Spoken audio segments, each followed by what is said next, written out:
The scripture today is Esther chapter 4, verses 9 to 14.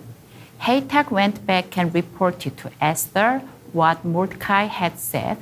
Then she instructed him to say to Mordecai, "All the king's officials and the people of the royal provinces know that for any man or woman who approaches the king in the inner court without being summoned, the king has but one law, that they be put to death unless the king extends the gold scepter to them and spares their lives.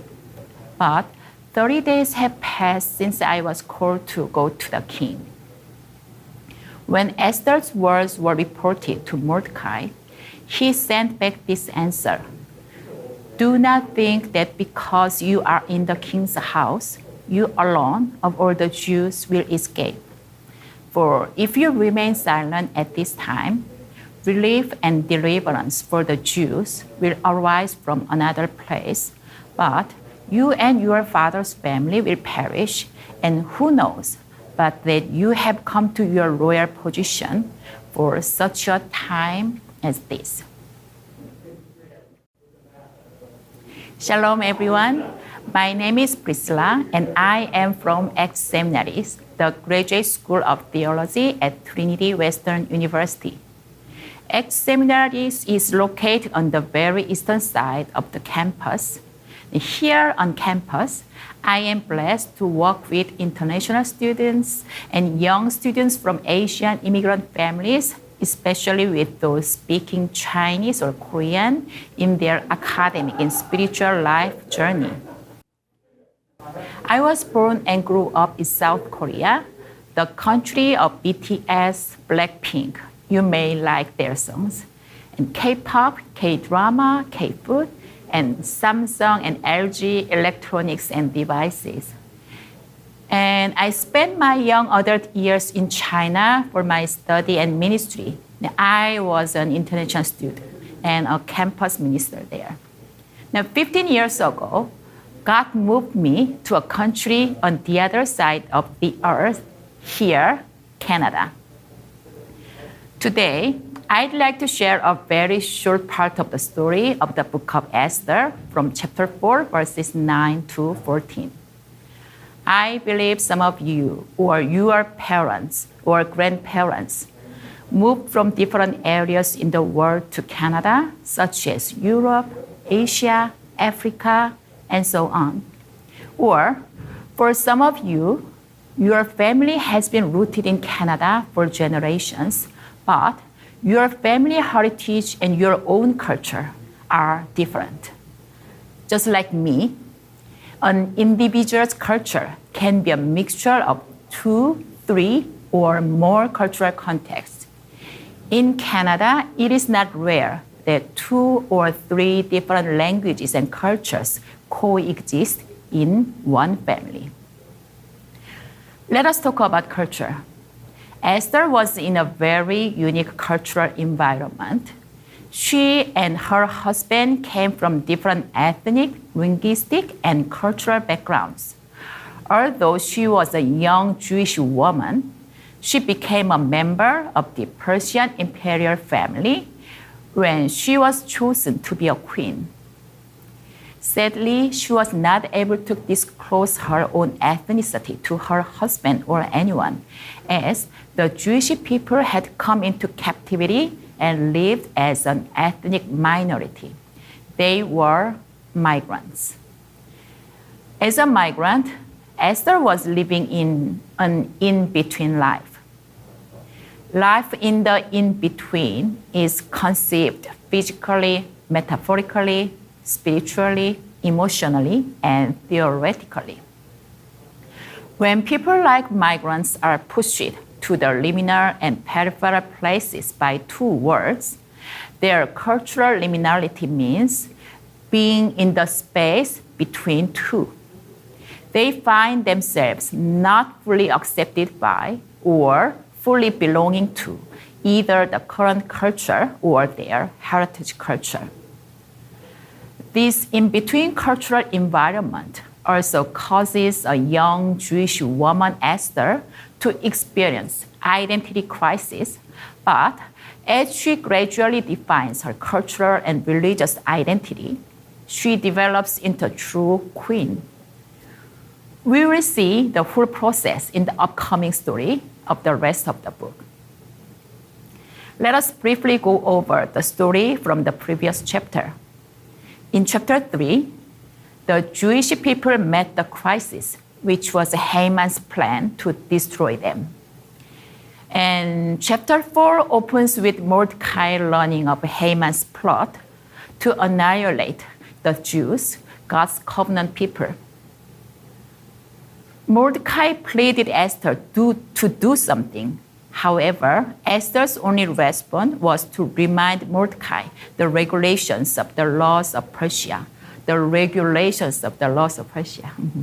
Verse 11 says that all the king's officials and the people of the royal provinces know that for any man or woman who approaches the king in the inner court without being summoned, the king has but one law, that they be put to death unless the king extends the gold scepter to them and spares their lives.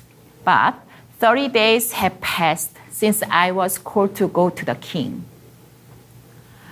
4 years passed since she became a queen. And verse 11 said that it's been 30 days since she's been invited to come to the king.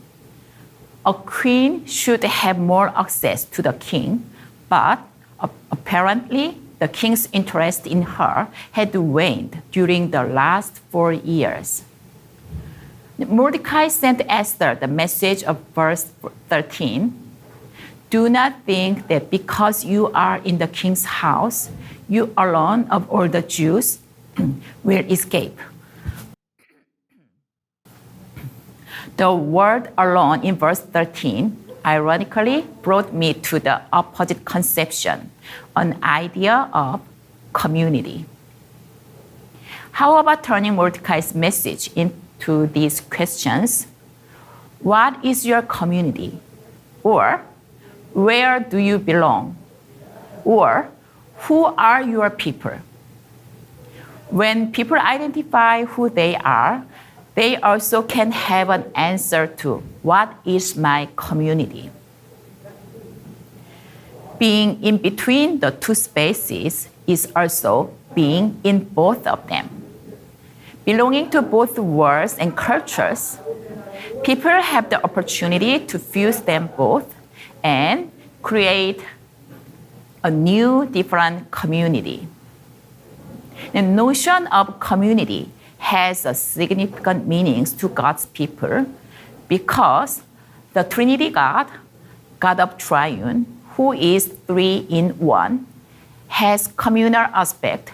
Now, God did not create human beings to live alone, but to live together as couples, as families, as brothers and sisters, and as communities.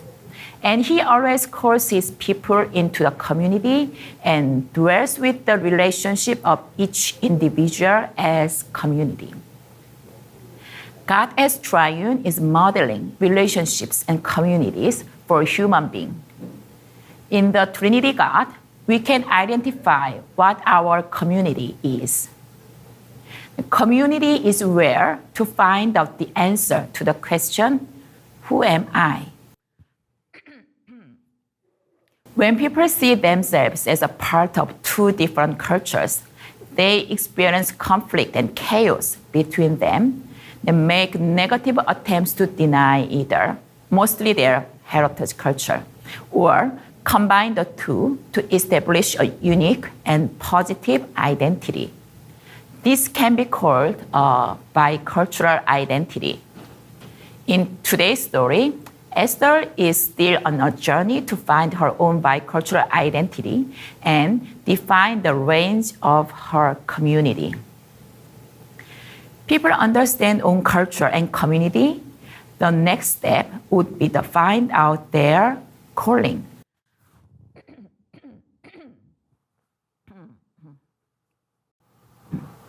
In today's story, Two different callings are depicted in contrast.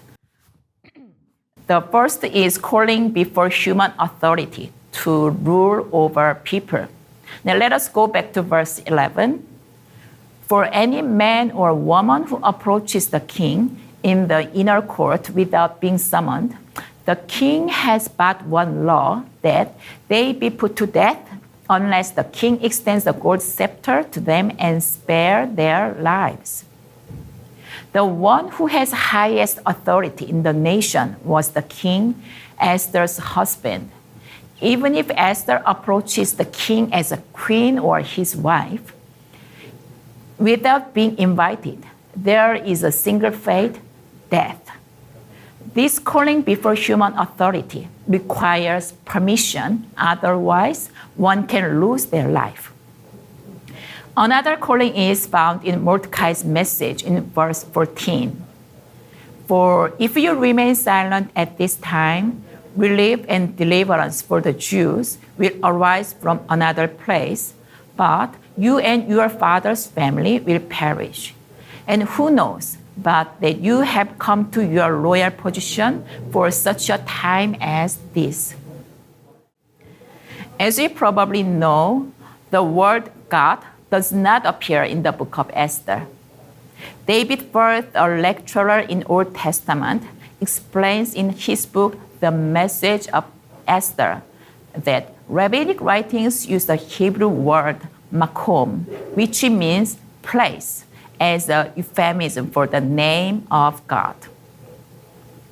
We believe that Mordecai's challenge to Esther in verse 14 is that her calling to be a queen is a God-given one. God's calling is to save people, and in this case, a young Jewish woman named Esther was given a calling to be a queen to save her people in her community. They are also God's people, His covenant people. God's divine calling is an invitation. It is giving life to self, to others, and to a nation. Their calling is to be empowered by Christ to face up to and begin exercising their liminal creativity.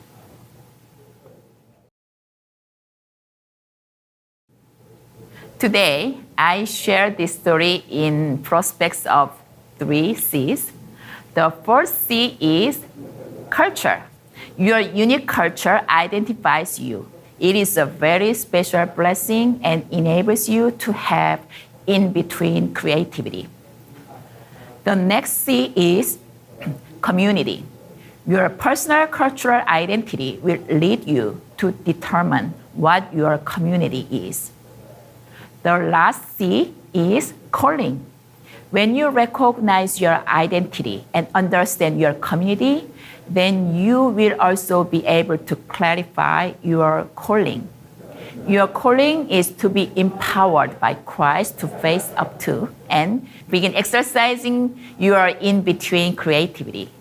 Today, a number of young people in Canada belong to their heritage and Canadian society simultaneously in unique ways. This uniqueness enabling them to create new possibilities in Jesus Christ. This is a very uniquely personal blessing for each of you. May God bless you, your culture, your community, and your calling. Thank you.